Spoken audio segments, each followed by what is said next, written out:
तो आज मैं आपको एक अनोखी रहस्यमय कहानी सुनाऊंगी। अगर आप चैनल पर नए हैं तो अभी सब्सक्राइब कर ले, यह मेरा दूसरा नया चैनल है ताकि और भी रहस्यमय कहानी सबसे पहले आप तक पहुंचे तथा कहानी पूरा देखे, क्योंकि अंत में एक अनोखा रहस्य छुपा है। धन्यवाद। तो सुनिए।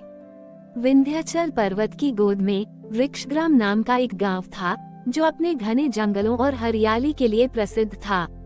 गांव के ठीक बीच में एक प्राचीन शिव मंदिर था और मंदिर के प्रांगण में एक हजारों साल पुराना पीपल का वृक्ष था।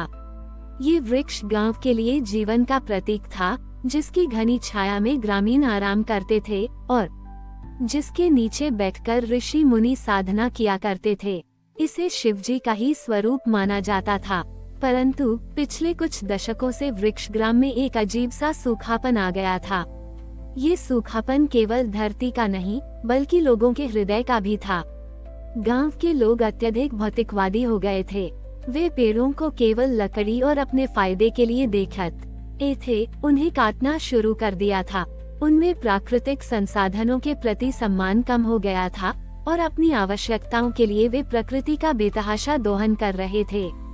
इस बदलती मानसिकता का सबसे बड़ा प्रभाव पीपल के वृक्ष पर पड़ा।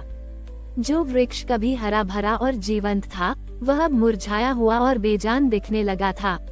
उसकी पत्तियां छोटी ही पीली पड़ रही थीं और उसकी शाखाएं सूख रही थीं। गांव के जल स्रोत भी कम हो गए थे। ग्रामीण चिंतित थे, क्योंकि उन्हें पता था कि पीपल का सूखना शिवजी की नाराजगी का संकेत है और यह उनकी अपनी स्वार्थपरता का परिणाम था। गांव में दया नाम की एक वृद्ध महिला थी। उसका नाम दया था, पर उसके भीतर गांव के लोगों और विशेषकर प्रकृति के प्रति गहरा मोहभंग था। उसने देखा था कि कैसे गांव वाले अपनी हरियाली को नष्ट कर रहे थे और इस बात से वह भीतर ही भीतर जलती रहती थी। उसने लोगों से बात करनी छोड़ दी थी और अपने घर में ही चुपचाप रहती थी। अपने बीते हुए सुनहरे दिनों को याद करती थी। उसका मन भी शिवजी की भक्ति से ज्यादा अपनी निराशा में केंद्रित था। श्रावण का महीना आया। चारों ओर सूखे का माहौल था और पीपल का वृक्ष लगभग मर चुका था। गांव के मुखिया और मंदिर के वृद्ध पुजारी, जो इस स्थिति से बहुत दुखी थे, उन्होंने दया को अपने पास बुलाया। पुजारी ने शांत स्वर में कहा, दया, पीपल का ये वृक्ष केवल लकड़ी नहीं, ये हमारे गांव की आत्मा है। यह इसलिए सूख रहा है क्योंकि हमने इसे केवल बाहरी जल से नहीं बल्कि अपने त्याग के जल से सींचना छोड़ दिया है। हमने पेड़ों को दिया नहीं बल्कि केवल उनसे लिया है। शिवजी तभी प्रसन्न होंगे जब हम उन्हें अपने निस्वार्थता और प्रेम का जल अर्पित करेंगे। पुजारी ने दया को एक चुनौती दी। इस श्रावण में तुम्हें इस पीपल के वृक्ष को अकेले ही फिर से हरा भरा करना होगा। तुम्हें इसे केवल कुएं के जल से नहीं सींचना है, बल्कि तुम्हें अपने भीतर के मोहभंग और निराशा के सूखे को दूर करना होगा। ये तुम्हारा सेवा और त्याग का तप होगा। याद रखना, जब तक तुम्हारे हृदय का सूखापन नहीं मिटेगा, पीपल का वृक्ष फिर से नहीं फलेगा। दया ने पुजारी की बात सुनी। उसे यह काम असंभव लगा। वह कैसे अकेली एक मरते हुए पेड़ को जीवित कर सकती थी, जब पूरे गांव ने उसे त्याग दिया था। पर पुजारी की आंखों में उसे एक अजीब सा विश्वास दिखा और उसे अपने बचपन का हरा भरा गांव याद आया। उसने सोचा, ठीक है, मैं ये चुनौती स्वीकार करती हूँ। अगर मेरी मेहनत सच में इस वृक्ष को बचा सकती है, तो मैं कोशिश करूँगी।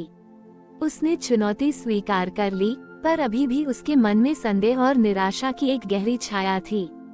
दया ने पुजारी की चुनौती स्वीकार तो कर ली, पर अभी भी उसके मन में संदेह और निराशा की एक गहरी छाया थी। अगले ही दिन से वह सुबह उठकर कुएं से पानी भरती और पीपल के विशाल वृक्ष को सींचने जाती। कुएं का पानी कम था और इतना बड़ा वृक्ष अकेले सींचना एक थका देने वाला काम था। उसकी कमर दुखने लगती और उसके हाथ छिल जाते। पेड़ जिस पर कभी हरियाली का राज था, वह अभी भी मुरझाया हुआ और बेजान दिख रहा था। दया उसे सींचती रहती और मन ही मन गांव वालों की स्वार्थपरता और प्रकृति के प्रति उनकी उपेक्षा पर कुढ़ती रहती।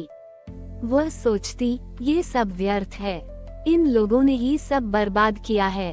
उसकी निराशा और क्रोध उसके भीतर के सूखेपन को दर्शाते थे। पुजारी के शब्द उसे याद आते, तुम्हारे हृदय का सूखापन नहीं मिटेगा, पीपल का वृक्ष फिर से नहीं फलेगा। धीरे धीरे जैसे जैसे दया हर दिन निस्वार्थ भाव से वृक्ष को सींचती गई, बिना किसी उम्मीद के एक अद्भुत बदलाव आने लगा। ये केवल शारीरिक श्रम नहीं था, यह एक आंतरिक तपस्या थी। हर बार जब वह पानी डालती तो उसे अपने भीतर की कड़वाहट कम होती महसूस होती। उसे अपने बचपन का वह पीपल याद आया, जिसकी छाया में उसने कितने खेल खेले थे, कितनी कहानियां सुनी थीं। उसे एहसास हुआ कि इस वृक्ष से उसका रिश्ता केवल बाहरी नहीं बल्कि आत्मिक था। ये निस्वार्थ सेवा उसके मन की आंखें खोल रही थी और उसके भीतर वर्षों से जमा मोहभंग पिघलने लगा था।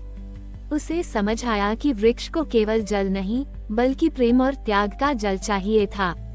श्रावण का महीना अपनी चरम पर था, चारों ओर सूखे का राज था और पीपल का वृक्ष अभी भी जीवन के लिए संघर्ष कर रहा था। लेकिन दया के भीतर अब कोई निराशा नहीं थी। उसका हृदय अब प्रेम और विश्वास से भर गया था। श्रावण के अंतिम सोमवार की सुबह थी। दया ने पूरे गांव से छिपाकर अपने अंतिम शक्ति से सबसे शुद्ध जल लाकर वृक्ष को अर्पित किया। उसने अपनी आंखें बंद की और शिवजी से प्रार्थना की, अपने हृदय के सारे सूखेपन और निराशा को समर्पित करते हुए। उसने महसूस किया कि उसका जीवन भी इस वृक्ष से जुड़ा हुआ है। और तभी एक अद्भुत चमत्कार हुआ। पीपल का वह विशाल वृक्ष जो पूरी तरह से सूखा और मृतप्राय लग रहा था, अचानक नई चमकदार हरी पत्तियों से भर गया। उसकी शाखाएं जीवन से लबालब हो गईं और वृक्ष की पूरी काया एक नई अकल्पनीय ऊर्जा से चमकने लगी। और जैसे ही वृक्ष ने नई पत्तियां धारण की, आकाश से धीमी जीवनदायिनी वर्षा शुरू हो गई, जो केवल वृक्ष ग्राम पर बरस रही थी, पूरे क्षेत्र में नहीं। गांव वाले जिन्होंने इस चमत्कार को अपनी आंखों से देखा, विस्मय से भर गए। उन्हें अपनी गलतियों का एहसास हुआ। वे दौड़े दौड़े मंदिर आए और देखा कि पीपल का वृक्ष पूरी तरह से हरा भरा हो चुका था और दया शांत भाव से उसके नीचे बैठी थी। उनकी आंखों में पानी था, पर इस बार खुशी और अपने कृत्यों के प्रति पश्चाताप के आंसू थे। उन्हें समझ आ गया कि शिवजी ने उन्हें केवल वर्षा ही नहीं दी थी, बल्कि प्रकृति के प्रति सम्मान, निस्वार्थ त्याग और एकता का महत्व भी सिखाया था।